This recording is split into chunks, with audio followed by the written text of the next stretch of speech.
Alright, you guys, in case you want to do this lab with me, I gotta tell you what you're gonna need. Blah. So, you're gonna need wooden matches and some tongs to hold the matches with. This is dangerous, don't use your hands. You're gonna need sandwich-sized Ziploc bags and gallon-sized Ziploc bags. Some baking soda. Everyone's got baking soda. Look in your fridge. You probably got it, you don't even know. Got some yeast. Don't gotta use this one, but. And some hydrogen peroxide. Blah. And some vinegar. Very cheap. Alrighty. 1/2 cup of baking soda in a gallon Ziploc bag. 1 full cup of vinegar into a sandwich-sized bag.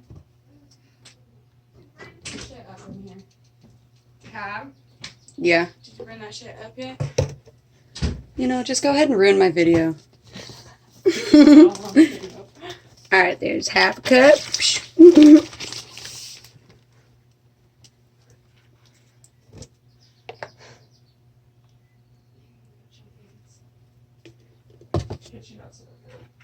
And a full cup of vinegar in this sandwich-sized bag.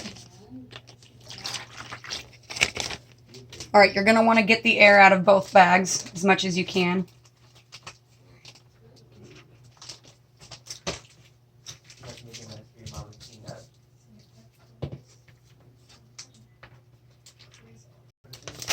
Get as much of the air out as you can. Okay, you're going to unseal the small bag with the vinegar without adding any air.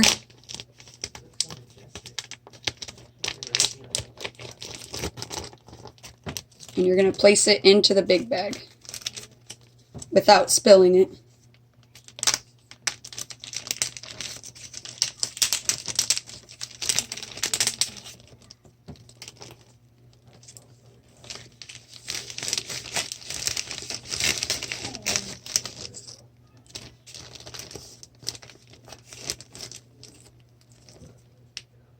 And then you seal the big bag.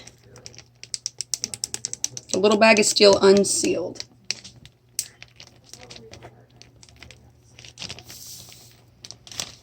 And then you just mush it together.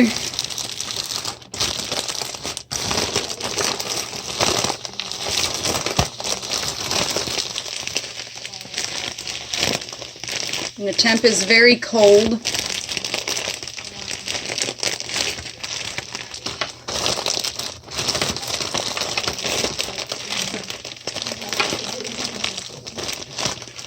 And there's air adding into the bag. Alright, you're just going to kind of mush it together.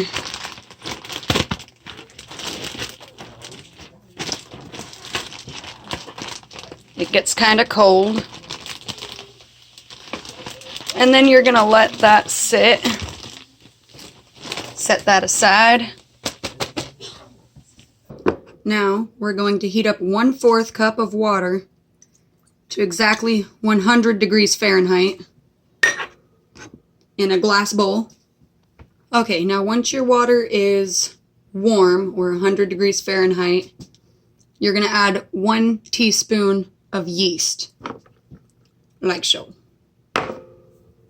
And then you're going to stir it for about 5 minutes.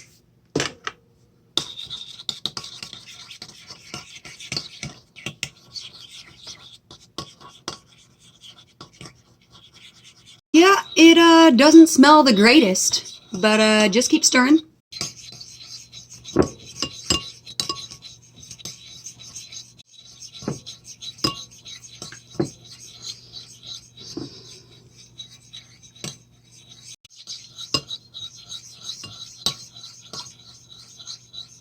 Stir for about 5 minutes, you guys. Don't be lazy. Don't do it. Alright, so that takes about a year, and then we're going to be able to move on. We're going to put this in the small bag, the sandwich size bag, and we're going to remove the air. Okay, now we're going to take this little concoction and we're going to put it in this sandwich sized bag. And then like with the other bags, we're going to remove the air from it. Like so. Set that aside. Alright, now we take the gallon-sized baggie, like the first one, and we're going to take 3/4 of a cup of hydrogen peroxide, put it into this bag.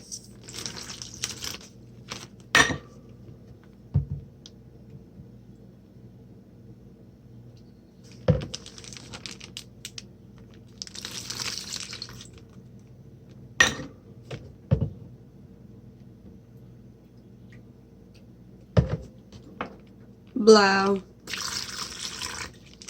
Boom. And remove the air.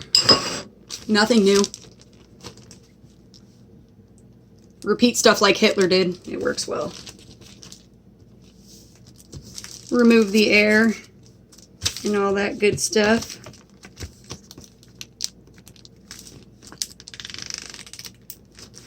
Alright. Blowdy blow. And then you're going to do the same thing you did with this one. And then you're going to do the same thing that we did with the CO2 bag, with the O2 bag. Without letting any air out, you're going to open the little bag.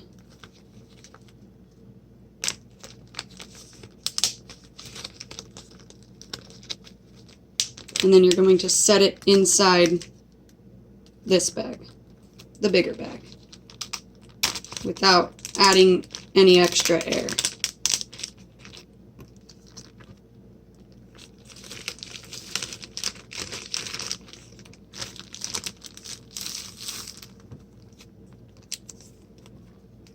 And then you're going to zip that up. Blow. Okay. And then you mix it up. Now this one you gotta wait about half an hour to 2 hours. You gotta let it sit. Usually about a half an hour. And this is for my chem class, by the way, you guys. So as I keep mixing, I notice like the CO2 in the first bag compared to the O2. That one was very cold. This one is getting warm as I mix it. But both of the bags, the bigger bags, began to fill up with a little bit of air, even though we removed the air from them. So that's what I'm noticing. This one's hot, that one's cold, and the bags fill up with air. There's going to be fire in a little bit, so stay tuned. This one we still got to let sit for about a half an hour, but this one has gotten more cold as I let it sit. That one is getting warmer. This is the CO2, this is the O2. Alright, now time for the fire test. We're going to start with the CO2 bag, the first bag we made. And you're going to want some tongs, because fire's dangerous. Okay. Very gently open the bag. You're going to carefully lower the fire into the bag. And what I noticed is it just went out right away. So yeah, I'm going to try that again just to make sure that's what was supposed to happen, because my chem teacher never told me what was supposed to happen. Let me make sure I did that right, you guys. We're going to do that one more time. Okay, like I said, grab it with the tongs. Slowly lower it into the bag. Yep. That's what was supposed to happen, you guys. Alright. So it went out with the first one. Now the O2 bag, the one that was getting hot, now that we're supposed to let sit for half an hour. So that's still got about 5 minutes to sit. And I'm kind of scared to do that one because my teacher said definitely don't use your hands with that one.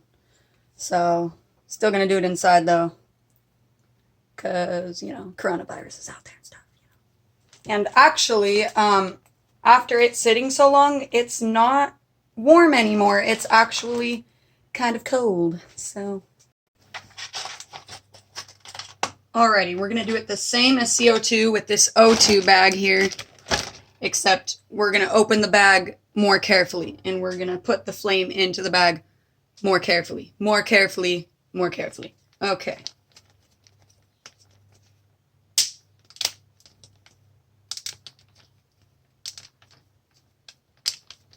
More carefully. All right. I'm genuinely scared right now because I don't know what's going to happen. And I could only assume it's going to be the exact opposite of putting the fire out. So.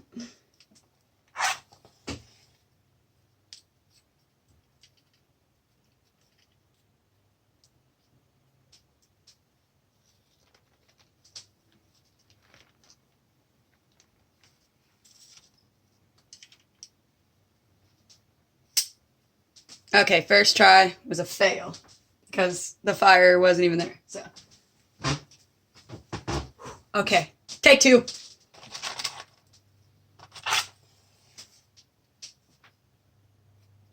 Okay, here we go, you guys. Here we go. Okay, I don't know. Oh! Oh! Okay.